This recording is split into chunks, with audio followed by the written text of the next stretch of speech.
ഷാഫി ആരുടെയും ഒരു ബിനാമിയും ഇവിടെ കെട്ടിയേൽപ്പിക്കാൻ ഷാഫി പറമ്പിൽ എന്ന് പറയുന്ന നേതാവ് ഒരിക്കലും അത് ശ്രമിച്ചിട്ടില്ല. രാഹുൽ മാങ്കൂട്ടത്തിൽ വിഷയത്തിൽ ഇവിടുത്തെ സ്ത്രീകളൊക്കെ UDF എതിരാണെന്നുള്ളതാണ് പുറത്തൊക്കെയുള്ള ഒരു പ്രചരണം. പാലക്കാട് ബ്ലോക്ക് കോൺഗ്രസ് സെക്രട്ടറി ശ്രീകുമാർ ആണ് നമ്മളെ കൂടെ ഉള്ളത്. ശ്രീകുമാർ, എങ്ങനെയാണ് ഈ ഇലക്ഷൻ നോക്കിക്കാണുന്നത്? ഇവിടെ എന്താണ് ഇപ്പോഴത്തെ സാഹചര്യങ്ങൾ? ഇവിടുത്തെ സാഹചര്യം എന്ന് പറഞ്ഞാൽ ഐക്യജനാധിപത്യ മുന്നണിക്ക് ഏറ്റവും അനുകൂലമായ ഒരു കാലഘട്ടമാണ് ഇപ്പോൾ ഇവിടെ ഉള്ളത്. ഇടതുപക്ഷ സർക്കാർ ഉണ്ടാക്കിയിരിക്കുന്ന ആ വികസന മുരടിപ്പ്, അതേപോലെ തന്നെ BJP പറയുന്ന വർഗീയ ശക്തികളോടുള്ള ആ ഒരു വിദ്വേഷം, അതുതന്നെയാണ് പാലക്കാടിൻ്റെ മുഖമുദ്ര. പിന്നെ രമേഷ് പിഷാരടി വൻ ഭൂരിപക്ഷത്തോടു കൂടി ജയിക്കും.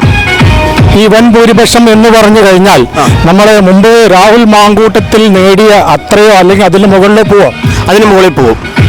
ഇവിടെ ഐക്യജനാധിപത്യ മുന്നണിക്ക് അനുകൂലമായ ഒരു മേഖലയാണ് ഇവിടെ ഉള്ളത്. അതെങ്ങനെ അങ്ങനെ പോകാൻ സാധ്യത കുറവാണല്ലോ. കാരണം ഇവിടുത്തെ രാഹുൽ മാങ്കൂട്ടത്തിൽ വിഷയത്തിൽ ഇവിടുത്തെ സ്ത്രീകളൊക്കെ UDF എതിരാണെന്നുള്ളതാണ് പുറത്തൊക്കെയുള്ള ഒരു പ്രചരണം. എന്താണ് അതിനെക്കുറിച്ച് പറയാനുള്ളത്? ഒരിക്കലും അങ്ങനെയല്ല. ഇപ്പോഴും രാഹുൽ മാങ്കൂട്ടത്തിനെ സ്നേഹിക്കുന്ന ഒരു വലിയ വിഭാഗം ഇവിടെയുണ്ട്. ഐക്യജനാധിപത്യ മുന്നണിയായാലും രാഷ്ട്രീയത്തിന് അതീതമായും ഇവിടെയുണ്ട്. പക്ഷേ അതങ്ങനെ ഒരു പ്രശ്നം വന്നു. അതിനപ്പുറത്തേക്ക് ജനങ്ങളുടെ ഇടയിൽ അതൊരു വിഷയമായിട്ട് ഇപ്പോഴും അവശേഷിക്കുന്നില്ല.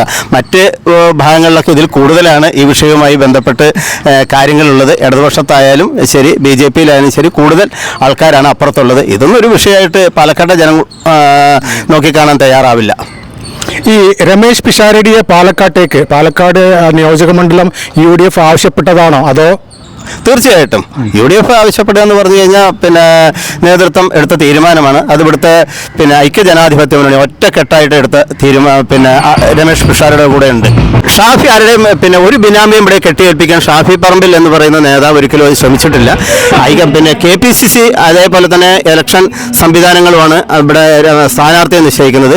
ഷാഫി അങ്ങനെ ഒരു സ്ഥാനാർത്ഥിയുടെ പേരും പറഞ്ഞിട്ടില്ല. ഏതൊക്കെ ഭാഗങ്ങളിൽ നിന്നാണ് വോട്ടുകൾ പ്രതീക്ഷിക്കുന്നത്? പ്രത്യേകിച്ച് മേപ്പറമ്പ്, പാലക്കാട് മുനിസിപ്പാലിറ്റി, ഒലോക്കോട്, പൂക്കാരത്തോട്ടം, ഈ മേഖലകളിലൊക്കെ ഐക്യജനാധിപത്യ മുന്നണിയും വൻ ഭൂരിപക്ഷത്തോടു കൂടി, പുതുപ്പള്ളി തെരുവ്, അങ്ങനെ ഒരുപാട് പ്രദേശങ്ങൾ ഐക്യജനാധിപത്യ മുന്നണിക്കുണ്ട്. കൽപ്പാത്തിയിലാണെങ്കിലും സുന്ദരസ്വാമി എന്ന് പറയുന്ന ഒരു മനുഷ്യനുണ്ടായിരുന്നു. അദ്ദേഹത്തിന്റെ പിന്തുടർച്ചയായിട്ട് തന്നെയാണ് ഇദ്ദേഹത്തെ കാണുക എന്നുള്ളതാണ്, പിഷാരടിയെ കാണുക എന്നുള്ളതാണ് ഞങ്ങളൊക്കെ മനസ്സിലാക്കിയിരിക്കുന്നത്.